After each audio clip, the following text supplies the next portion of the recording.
Isang kaibigan, kwento ni Tinday Sara Duterte.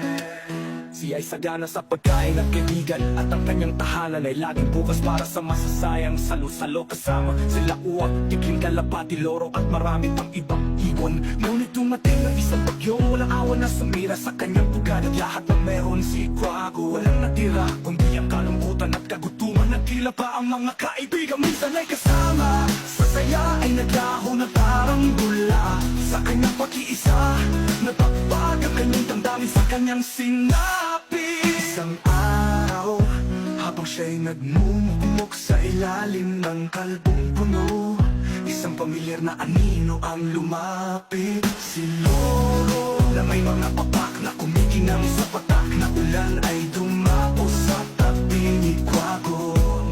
Wago, kaibigan, malumanay na sabi ni Loro, ang bagyo ay panandalian lamang. Nandito ako upang tumulong na muling itayo ang iyong pugad habang inaayos natin ang iyong pahanan.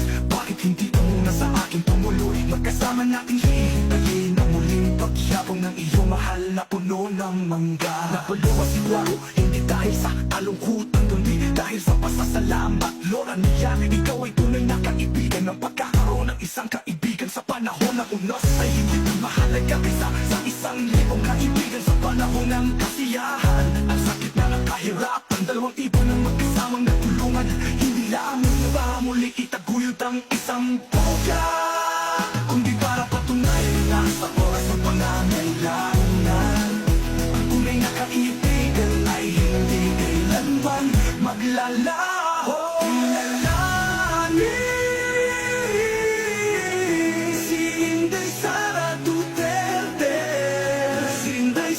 Ang ika-15 pangalawang Pangulo ng Pilipinas, siya rin ang inalkalde ng lungsod ng Davao at kalihim na kagawaran ng edukasyon. Siya ay isang tunay na kaibigan, si Inday Sara Duterte.